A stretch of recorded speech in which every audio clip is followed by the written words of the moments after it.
Dito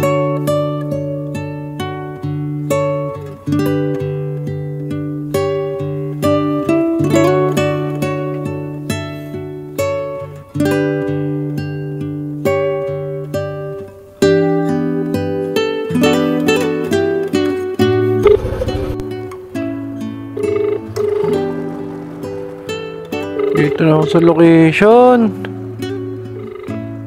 Ano po? Hello po, ma'am. Good morning po sa Lalamove po ito. Apo. Ay, opo. Ma'am, nandito na po ako sa location po. Sa street. Wait lang.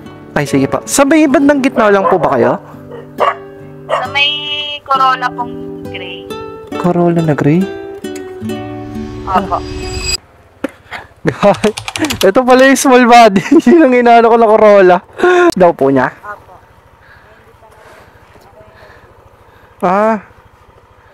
Siya rin ba yung nag-book? Pabayad nyo nga muna, ma'am. Ano?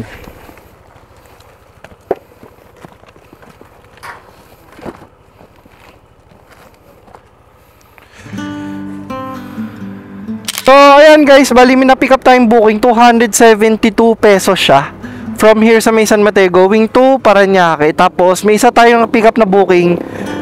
From here din sa may San Mateo, going to Parañaque, 304 pesos. So, bali, sabihin mo na maka 500 plus na rin tayo nito sa dalawang booking na to. Kasi wala talaga ang bala ko sana, kukuha ako ng pa-Manila. Kaso, siguro sa 5 sinwipe ko na pa-Manila, wala akong nakuha kahit isa. Ito lang pa-abono na isa, tapos yung papunta pa na. Alam nyo kung bakit? 41 kilometers ba naman ang pick up? I mean, ang deliver from here. Tapos magkano lang yung fare. Buti kami yung isa may pa-abono, kaya medyo laki-laki. Tapos nag-plus 20 pa siya. So, tignan muna natin tong pwesto or meetup. Kasi kung meetup, medyo alanganin ako dito. Kasi abono na 500 din to. Sayang din naman. So, ayan. Pick upin namin na natin tong isa. Let's go! Ito kasi yung nakikita yung palabas kasi ako, pero may pinakuha na akong bata. Ay, wait lang sir, hindi ko marinig. Ano sir? Sir, nag-ano ba kayo? Nag-GGcash ba kayo? Pwede? Sige. Saan ba yun sir? Di ba itong may section ko lang? Yan, may nakita kong kakaparada lang. Opo. Yan, may napakaliwa kayo. Naka-pick up na nga ako dito. Loban. Opya. Ano yan, yung center panel ng Nissan Sentra na Tama. leak. Okay. Oo. Okay, sige. Parang plastic lang yan, boss. Pakiingatan na lang kasi alam mo na, madali mabasag yan. Ay, okay, sige sir. Abonohan ko na lang po 500 po. Oh, breakable yan. Oh, sige. Okay, sige. Dito ako sa Sakto pala dalawa. Pasensya na po kayo din. Send ko muna. Sakto itong pangabono ko alam ko. Ayun o, 340. Tapos may 1. So, ayan guys. Time check. It's already 11:36 AM. And kamusta kayo lahat? And kamusta ang bawat isa mga tol? Ay, wait lang. Ano to? So, magbibiyahe tayo kay Lalamove. And, ayun, bali nakakuha tayo ng dalawang booking para sa papuntang Parañaque. Isang 300 for isang 272 pesos. And try natin sabayan ng pooling kasi medyo late na rin talaga tayo nagsimula. Tignan mo anong oras na 11:36. But kung wala, at least dalawa naman tong dala natin. Mga ka 500 plus na rin naman tayo. So, sige sir, sakto. Yan yung ano ko eh. Yan priority. Isang-isa. 199 lang sir. Nag-ano rin kayo sir? Nag-aangkas din kayo sir? Ay, ride. Thank you sir. Message kita sir. Thank you. So, ayan guys, bali naka-pick up tayo ng booking dito.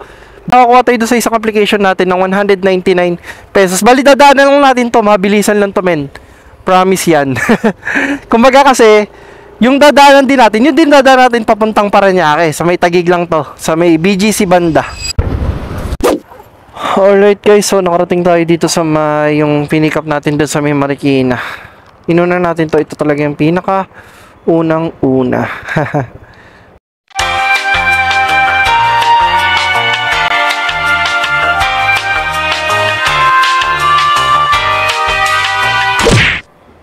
Ito ba? Lalamove, ma'am? Bayaran na ba? Opo, binayaran niya po eh. Nang 199 po. Apo. Okay na pa. Salamat, ma'am. Alright, guys. Message natin, sir. Kasi nag-promise ako na mag-message ako eh. Yun. Alright, guys. So, na-drop na natin yung item natin na nakuha natin sa Marikina. Nakita ko, 200... Ay! Magkano ba yun? Ano siya? 220 pesos pala yung binigay sa atin eh, sir. So, kumita tayo doon 220 pesos, men. So, sarap, diba?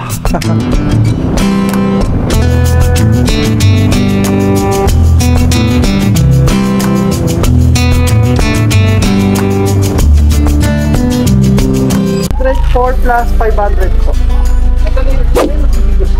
Kasi naglalala po yan. Kaya, nakikita sa... Madali lang pala ito dito na. Oo, nakikita sa ano yan. Kasi, 4. Tawad ka. Sige, sir. Thank you, sir. So, ayun mga tol, na-drop na natin. Bali 300 yun. Tinawaran tayo ng 4 pesos. Pero okay lang. So, andoy tayo sa last drop off natin. Let's go. Ito, sir. Ayan. Sige, sir. Ha? Ay. Yeah. So ayun mga tol, bali kumita tayo doon na 830 pesos. So yung huling booking natin, binigyan tayo ng 310 pesos and time check it's already 1:46, parang nakuha na tayo ng booking na 11:20. So ang ganda ng booking natin, pero mo isang biyahe lang natin na 830 kagad tayo. Within 2 hours may get halos. Oh, ayun, mga 2 hours may get. Papahinga lang tayo saglit and hintay tayo ng mga magandang booking dito. Tignan natin kung makakuha tayo. Sana makakuha tayo ng maganda mga tol. Perfectly weighted on a thin piece of paper. Would it make any difference? Would it change for... Okay, so ayun, bago tayo makapunta dun sa may pick up point natin papuntang Marikina, anong tawag dito? Isa rin pala sa mga concern ko kung bakit ako nag-vlog, kasi medyo nainis ako kay Lalo mo. Alam nyo kung bakit? Dahil lang sa isang booking na kinancel ko is binawasan kagad ako ng rating, which is inalagaan ko naman by, kasi doon mga tol, pag nag-cancel ka sa booking, meron doon nakikita mo sa taas, sa may upper left or right, right na help. Tapos pag click mo yung help na yon, may makikita kang driver cancellation, parang for review. Tingnan natin ha. So tingnan natin sample. So sample ito, post request review. May makikita ka dyan kasi hindi mo siya mare-review kung hindi naman maapektuhan yung ratings mo. Ngayon, pwede mo siya i-review kung maapektuhan. So clinic ko yon. Ganun kasi ginagawa ko para malagaan ko yung ratings ko eh. So nag-review ako, nagsabi ako na malayo yung booking, ganyan. Kasi alam niyo ba kung bakit kinancel ko? Dahil malayo nga. Since, di ba, paunahan tayo sa booking or paunahan tayo makapag-swipe ng booking dahil nalilib disorder ako, hindi ko na rin naisipan i-check yung mapa. So, clinic ko na lang basta. Tapos, nung pagkita ko, nakalagay kasi sa booking less than 2 kilometers. Pero nung pag-pick up ko is, ano siya, tawag dito,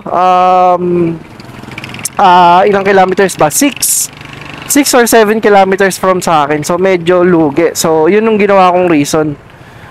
Ngayon, ang system mo, ang nangyari, nung sinabi ko yun, parang ano sila na hindi daw enough yung hindi daw enough yung details na binigay ko, kaya hindi na daw may imbestigahan. Which is, sobrang kuplog sila alam mo sa part na yun. Dahil, alam mo yun, magbigay man na sana sila ng consideration sa rider na alam na nga nilang mababa yung rate. Ano ba naman yung i-consider na lang nila since malayo, imposibleng hindi nila na-check sa mapa kung gaano ako kalayo, 'di ba? So, ayun, medyo yung kung sino man yung nagre-review na Lalamove na yun, sobrang sobrang unfair nyo po, sobrang unfair. Kumbaga parang hindi kayo nag-iisip sa mga sa mga consequence na mangyayari sa rider na alam nyo kung bakit nagmamadali swipe dahil din sa ratings, 'di ba nila. So, ayun, para mahalagaan nyo pala yung mga ratings nyo mga tol. Kunyari pag nag-cancel kayo, lagi nyo i-check yung help. Kunyari, diba ito kunyari, driver canceled. Click nyo yan, tapos may nakalagay na help. Tapos doon, may makikita ka na request review. Tapos sabihin mo lang i-reason mo or mas maigi magbigay ka rin ng mga photos or mga yung talagang details, mga photos or kung sa mapa mo, galayo, ganun. Hindi kasi ako nakapag-send ng ganun. So, ayun. Lakas ng ulan, grabe.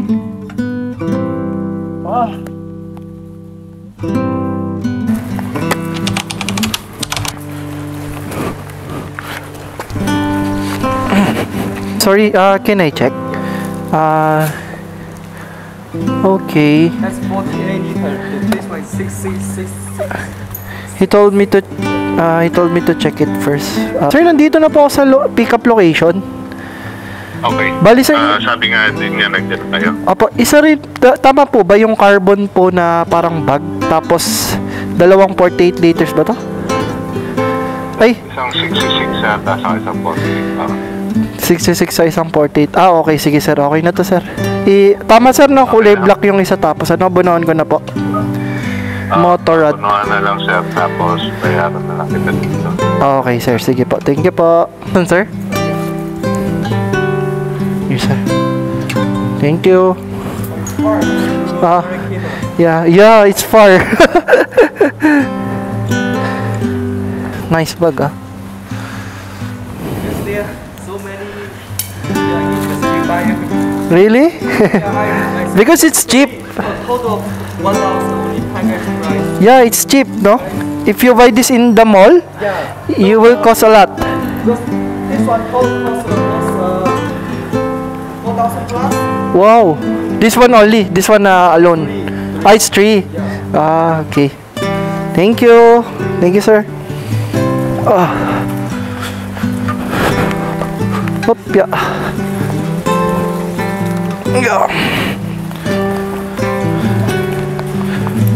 Na pala, men. Hindi ko lang masasabayan ko pa to kasi maganda naman yung weight, 450.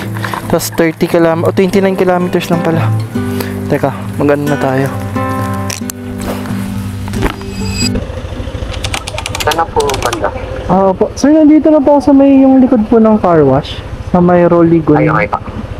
Okay. Thank you po. Alright guys, so nakakuha tayo ng kasabay. Papuntang Marikina lang din. Doon malapit sa pagdadrap pa natin. Pero yun nga, ang baba ng rate. Tignan mo, 136 pesos lang. Tapos ilang kilometers to. Biro mo, 22 kilometers, 136. Kung walang kasabay to, iyak. Ito ba sir? Tama sir, no? Gunworks. Ito lang. Sige po. Wait lang sir, 136. Okay, sir. Sa message ka sir pag na-drop ko na. Thank you. Spring lang. Opya. So ayan mga tolod, biro mo 22 kilometers, 136 pesos. Lalo mo ba ano yun? Palit lang ng item, spring lang. Diyos ko, laki ng bag natin eh. I mean, laki ng dala natin. Kung malaki yun, hindi ko lang paano pagkakasya, ita-tape ko lang sa labas. So ayan mga tol, pinanggasan natin yung 140 na binayad sa atin kanina since wala na tayong gas. Opya. Para malinis na 1,450 yung pera natin mamaya na kukunin dun kay sir.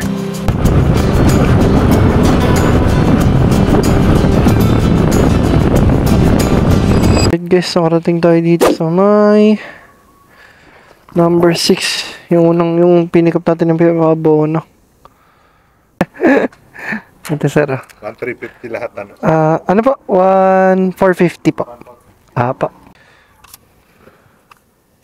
Kulang ng 100. Ay, sige po. 7, 8, 9, 10. Opya, na-drop na rin natin guys. 1,420 na rin tayo. Nagpagas lang tayo kanina ng 140 plus 200 na top up. So, naka 1,000 na rin tayo. Nagtrabaho lang tayo ng 11:30 hanggang ngayon 4:30. Mga, Diyos ko, 5 hours lang. Galing. Naka 1,000 na rin kagad tayo. So, kakain muna ako and tingnan natin. Baka uwi na rin naman ako. And let's go.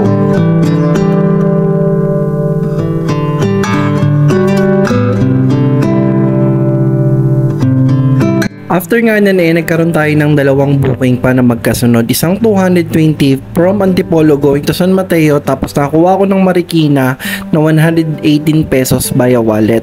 And hindi ko na rin siya na-videoan dahil madilim na rin and medyo hindi ko nagustuhan yung dalawang booking na yan. At nakapagsalita ako na hindi maganda doon sa vlog, kaya ikakat ko na lang po yun and kita-kitsa lang tayo dito sa next video.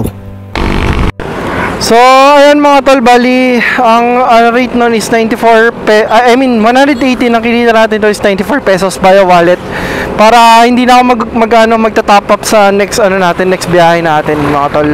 Kaya kinuha ko na rin yun. So, ayan, bali proceed tayo dun sa may last drop off natin. Ito na yung pinaka last drop off natin.